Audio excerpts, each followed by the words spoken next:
We go. In times today, electricity has become a basic necessity of man. It is one of the major components of our life, powering our new technology and making our lives easier. Electricity generation is the process of generating electric power from other sources of primary energy. In Davao City, we have Davao Light for our energy needs. Davao Light and Power Company is the power company of Davao City, Panabo City, Carmen, Santo Tomas, and Dohali municipalities in Davao del Norte. Davao Light has close to 295,000 customers. With 25 substations strategically located throughout its franchise, distribution of energy is strong and even. But in 2014, Davao experienced frequent power interruptions, lasting for almost the whole day, 4 to 5 times a week in most parts of the city. With thus said about Davao Light, the group sought the opinion of the citizens of Davao City regarding the energy crisis. What are the disadvantages of the energy crisis here in Davao City? Based on my experience, sir, disadvantages sa personal life, sa personal experience, sa employee, nagadali ko ato diri. Kasi di lang maplansya ako ang polo. So, run out. So, di na maplansya, di na maplansya. As an employee, here, sa barista, ang humidap ko na machine, ref, and ref na to run out. And disadvantage with Ana, sir, is madawat ang machine. And ang mga refrigerated na foods, madawat po. Based on my experience. Share one experience about the energy crisis in Davao City that caused an inconvenience for you. For my job, kasi kailangan siya ng electricity for heating milk, producing espresso shots. So, inconvenient talaga siya kasi if wala kaming kuryente, cannot produce good coffee. And other is we have chilled goodies. Yeah, The disadvantages of the energy crisis here in Davao City. Para sa akin, ang disadvantage ng energy crisis dito is maraming tao na hindi makagamit ng kuryente. So, ang iba nagkakandila lang. Isa yan sa mga part, mga reason kung bakit maraming sunog na mangyari, at saka ang ibang mga business mawalan sila ng hanap buhay dahil wala silang magamit na energy para mag-provide sa mga people sa kanilang mga needs. Share one experience where the blackouts caused an inconvenience for you. Ang blackout dito sa apektado sa mga operation sa establishment. Tapos number one, ang customer dili na kayo kay tungod sa brown kung kayo mabalik.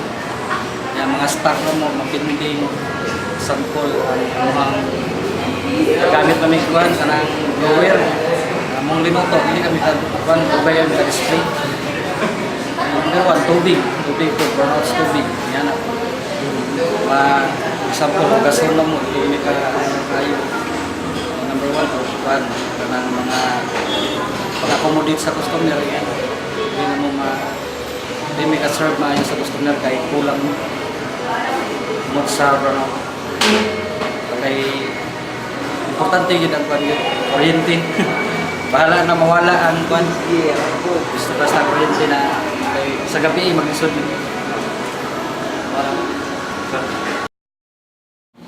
Seeing as how electricity has adapted itself into our lives, it is truly difficult for the generations today to cope up with the energy crisis, hindering our daily routines. To address the problem stated and questions asked, the group went to the Davao Light office in Damosa and got into a one-on-one session with electrical engineer Sir Freddy Mark Mendoza. Ano muna natin kung bakit nagkaroon para maintindihan natin bakit nagkaroon ng crisis. Sa Mindanao muna, sa Mindanao. Kasi walang problema sa Luzon, Visayas. As far as I know, ang nangyari nung summer is that low level yung mga water dams ng mga hydropower. So, nakita natin, kung makikita nyo kasi yung percent ng power generation na ginagawa dito sa Mindanao is more than 50% is from hydro.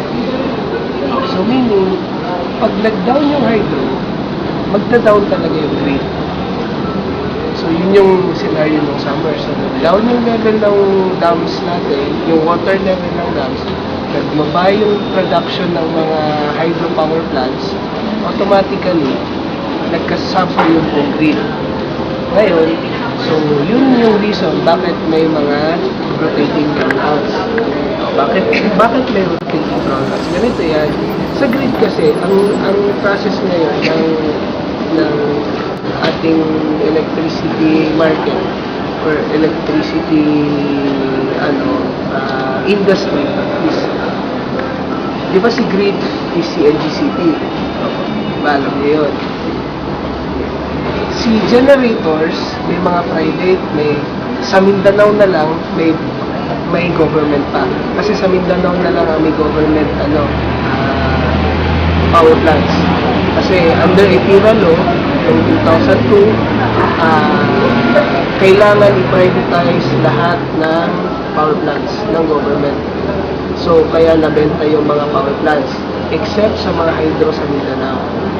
So, ngayon, government-owned si hydros, and then si private, nandiyan si STEAG, si TMI, yung mga headcore, yung mga private, no? So, ang mangyayari dyan, ibibenta ni generation kay grid.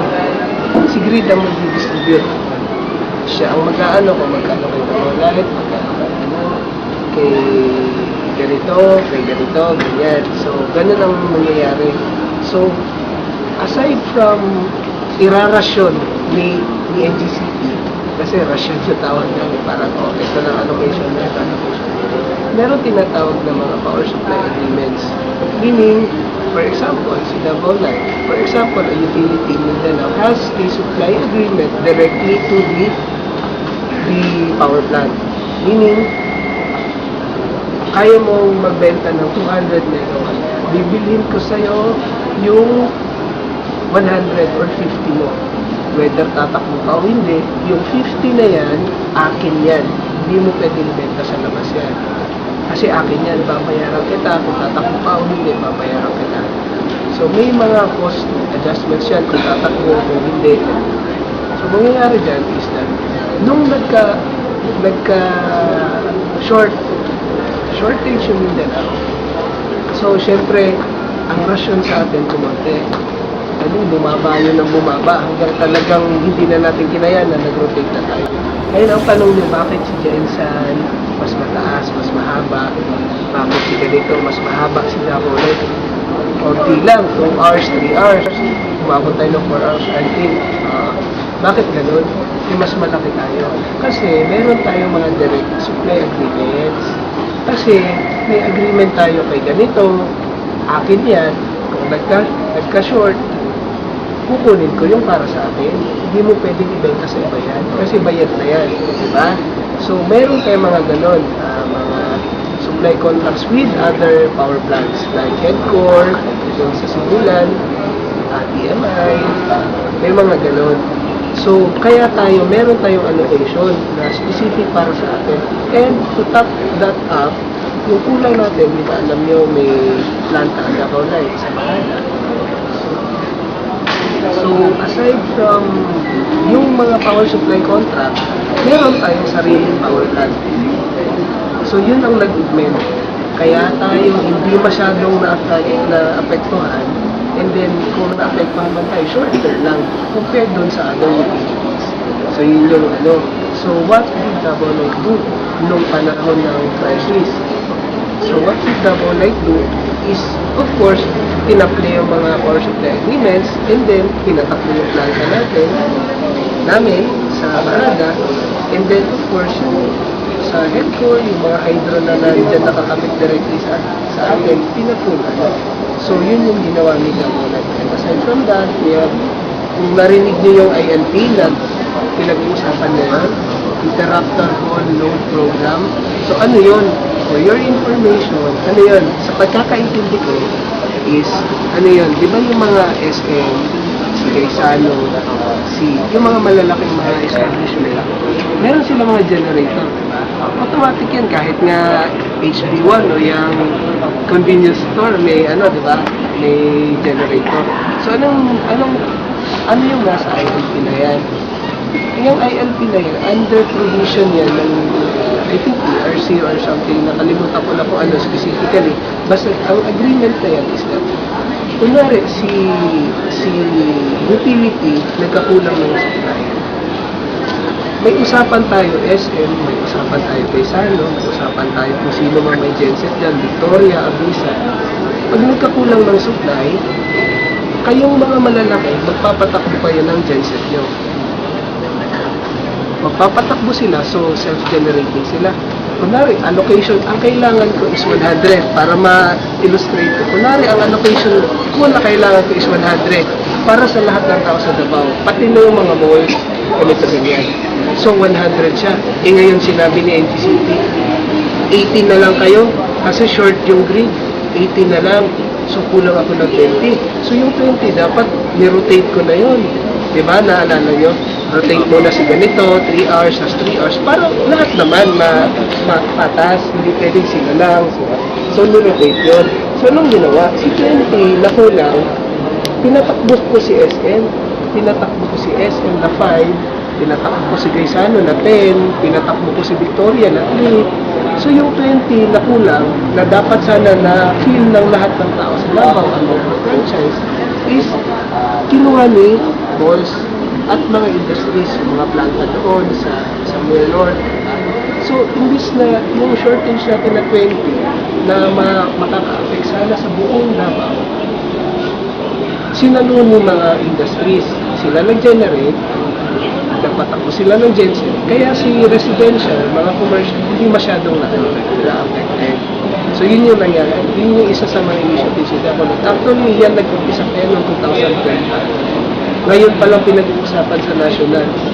Pero matagal na natin in-implement. Kaya short lang yung duration natin. Pero siyempre si SM, si Gaisano, nagpatakbo ako, gumastos ako ng gasolina. So ang ginawa, may agreement yun. Babayaran ka namin kung magkano yung presyo nung tumakbo pa. So yun yung arrangement. So hindi lugi si SM, happy all. So yun yung ginawa. So ano pa yung tanong?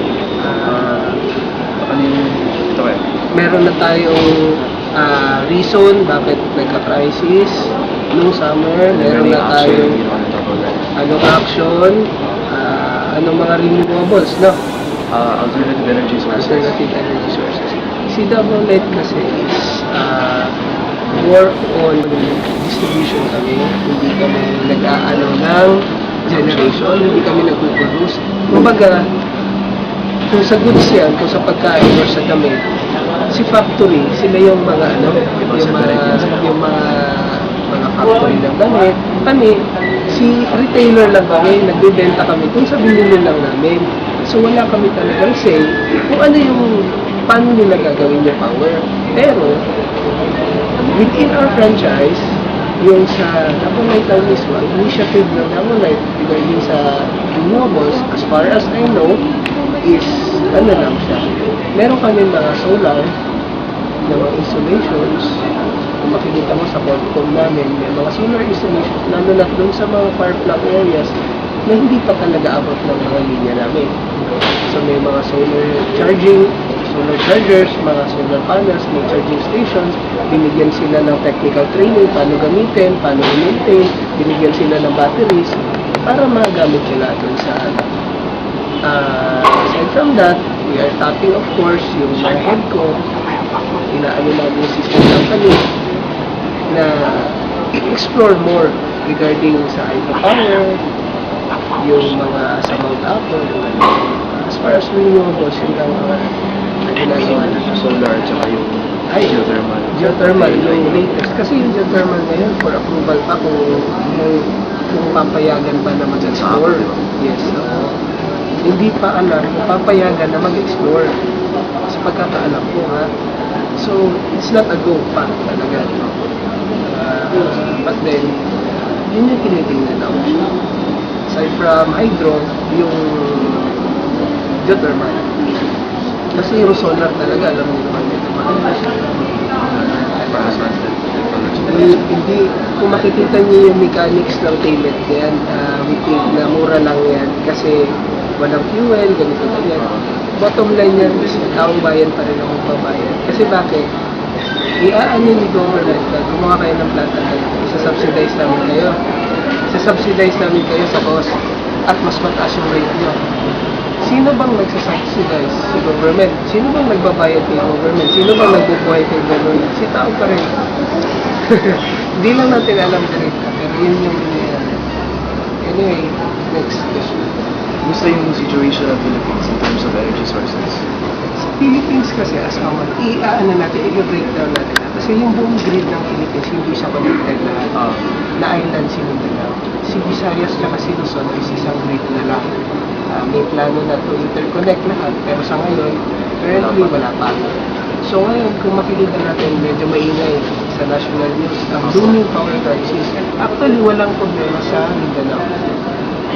Kasi matatapos na si ESI, yung coal na ginagawa ni Aboitiz, si San Miguel din, matatapos na rin. Makikita nyo, next year, surplus ng Mindanao. Kaya inaano nila na kung pwede makabit na si Mindanao sa Visayas, sa Luzon, kasi makakatulong na tayo dito, kasi marami na tayong excess. That is for next year. Assuming as planned yung mga planta, walang problema, tatakbo by first quarter next year. Ngayon, ang looming power crisis with Luzon is that magkakaroon ng shortage. Okay, looking at summer next year. Bakit summer na naman? Kasi ang mga power plants sa Luzon, though generally, kung titingnan nyo sa NDCP and new pointers, kung ano yung generation mix. Yung generation mix is the percentage of the generation ng total versus yung mga aggregate niya. Kunwari, ilang percent si coal doon sa total, ilang percent si hydro, ilang percent si geothermal, ilang percent si diesel, gano'n. So, meron yun sa NDCP na page. Generation mix ang tawag doon. Sa Luzon kasi, pino-project nila, projection pa naman. Sa summer, magkakaroon tayo ng problema sa water supply kasi pino-project nila may inilin. Summer next year. Summer next year. And alam niyo naman sa summer, maraming nagpapa-aircon. Masyadong mataas yung consumption ng summer. Aside from Pasko kasi maraming ilaw. So, summer and Pasko. So, summer next year, may projected na magkakaroon ng shortage sa Luzon. So, kaya gusto nila, kakaintindi ko, kaya gusto nila magkaroon ng emergency powers para magkaroon na ma-implement yung ILP. Yung ginagawa ng Davao, ma-implement sa buong Pilipinas. Kasi, though pwedeng mapag-usapan na kasi tatakbo sila commercial industrial, di ba? Pero ang hindi nila sa pagkakaalam, hindi nila mapagkasunduan pa is yung rates. Ano ibabayad? Ito ganyan. Kasi siyempre kung ikaw may-ari ng business, papatakak mo pa ng gagastos ka ng maintenance sa bensin mo, gagastos ka ng gasolina. Hindi ka But then, problem nila yun. Wala sa Mindanao. Kuya, ano yung prediction para sa energy natin dito? Same yung sa Luzon, di ba? Yung prediction mo sa Luzon is magkakaroon ng shortage because of sa yung seasonal ng summer and Pasko. Dito kaya? Sa Mindanao kasi is, ang grid ng Mindanao is nasa, ang projection kasi sa Mindanao is by next year, lalo na pag nag-increase na yung, tumakbo na si San Miguel, si Kunal sa Jensen, saka si PSI dito sa Turin. Hindi ako sure, pero for the next 5 years, I don't think magkakaroon ng problema si Mindanao. Maybe just the rotational brownouts, mga ganun. Wala na, kasi ganito. ang sa pagkakaalam ko, sino may ang generation mix ng Mindanao is more than 50% is hydro. Kailan tayo nagkakaproblema? Kung nagkakaproblema lang sa hydro. Wala ba? Once na tatakbo na yung 300 ni PSI tsaka 300 ni San Miguel, that is around magiging mas malaki na si coal kaysa kay hydro. And si coal is not dependent on season. Si coal is dependent on coal supply, which is pretty much steady. So I don't think na magkakaproblema tayo with changes in climate sa Mindanao so far sa ngayon. Kasi by next year, hopefully, hindi na tayo totally dependent sa hydro. Yes. Yun yung problema sa renewables pala. Kasi pinupush ng mga, of course we understand, I am an electrical engineer also, and then I am a consumer also. Kasi nagbabayad din ako, natatamaan din ako ng rotation. Tapos pagka nag-rotating blackout pa kami sa call center, pinapagalitan. Para naman kasalanan namin yun, nagre-retail lang kami. Anyway, affected din kami. Anyway, ang problema kasi sa renewables is that hindi siya talaga ganun ka-dependable. Kaya pinupush na maglagay ng mga coal. Kasi yung coal, dependable supply talaga yun. Yun yung ano lang. Yun yung planta sa Toril, di ba? Yung Isa yun. Merong San Miguel sa Manila pa. I think Davao del Sur. And then Conal sa Jensan. So yun. punta tayo sa frequent flare. Okay na. Bigay ka na ng mga precautions ngayon. What you can suggest for the people, simple precautions para sa blackout effect. Customers. Sa And customers. Kung magkakaroon ng blackout or para ano specific kung paano precautions on just to be ready kung may blackout. Yeah, of course, meron tayong emergency kit sa bahay kung alam mo na flashlights, kung yung mga emergency lights. And sa paggamit ng power, hopefully conscious yung mga kasi ang power kasi we admit it or not, we take it for granted. Kasi it's already always there. Kung gusto natin ng ilaw, hindi tayo ng ilaw. Kung gusto natin mag-computer, maglalaro tayo ng Dota, tapos may nagla-laptop doon, or nagti-TV pa, nagka-radyo, nag-aircon pa dyan. We have to be, as consumers, ang maiaambag natin sa problema is that, kung pwede, minimize natin. Ano lang yung kailangan? Kung naman yung kailangan nyo lahat ng subdivision nyo, wala namang gumagamit, yung bahay nyo, nagsasounds, yung mga aircon, i-timer, yung mga ref, huwag pabayaan nakabukas, yung mga plancha, yung mga usual, yung nagpa-plancha ka, huwag yung kung kailan gagamitin, saka magpa-plancha. Tapos bukas na naman plancha. Kasi alam nyo, kung pwedeng i-ano siya, wholesale, lingguhan ba yung pagpa-plancha, at least makakatipid. In a way, nakakatulong tayo sa generation, tsaka sa utility, na hindi tataas masyado yung demand sa kanila. Kasi yun yung may demand, may supply, nagkakakulang si supply, rotational mga tayo. So yun. Natin, precautions sa safety is once na i-unplug nyo na lang kung hindi nyo ginagamit, i-unplug nyo kasi baka magkaroon ng problema. Tapos pagbalik, baka hindi mo alam, nabasa or i-unplug nyo na lang kung hindi ginagamit, i-unplug nyo.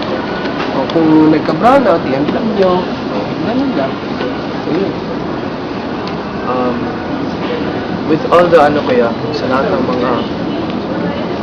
sa lahat ng yung mga plano nyo sa Davao Light, pati sa mga power company, yung mga plan A, plan B, plan C, what if worst case scenario, hindi siya makatuloy, hindi siya makatugma sa oras? Ano yung nagawa na ng government and sa power companies to prepare for major energy crisis in the future sa 2015? Actually, sa pagkakaalam ko si DOE, project na magkakaroon ng crisis. But a projection is a projection. Alam niyo naman, may statistics tayo, di ba? What lies ahead can always be changed. Kung ano mang projection mo, na aano na sila ngayon, tawag ito, hindi na sila mapakali kasi nga napoproject nila na magkaka-shortage sa Luzon at Visayas next year. So yun ang ginagawa nila. Pero yung ILP sa tingin ko pwede naman na localized yun. Nagawa na ni Davao Light yun ilang taon na. Actually ginawa na ni Meralco last year. 3.9 niya. Early this year. 3.9 na niya. At hindi lang maaano is yung for the whole country na I think ano naman yung government is trying to, pero as far as long term solution wala akong nakikita pa na concrete solution ng government to address the power need ng country. Statistics and projections pa, pero hindi sound like pa naman din. Puro statistics and projections, pero parang okay pa naman. Sa tingin ko kasi is, ang projections kasi is, di ba magpaplano ka? Yeah. You plan ahead to prepare for what's going to, possibly going to happen. So, mangyayari is that, may projection ka, gawin mo na paraan. Kasi posibleng mangyari. Ang ano ko lang sa ngayon is, nanakit ko sa government is, I have not seen any concrete long-term solution like this or plan like this. Siguro niluluto nila pero hindi pa namin alam. In terms of alternative energy, Davao City is abundant in renewable energy sources but has yet to be tapped to its full potential. Investing in these sources can benefit not only Davao but the surrounding cities as well. Coal is a viable option also. Davao City and her citizens can rest easy knowing Davao Light and the government put up contingency plans for our energy needs.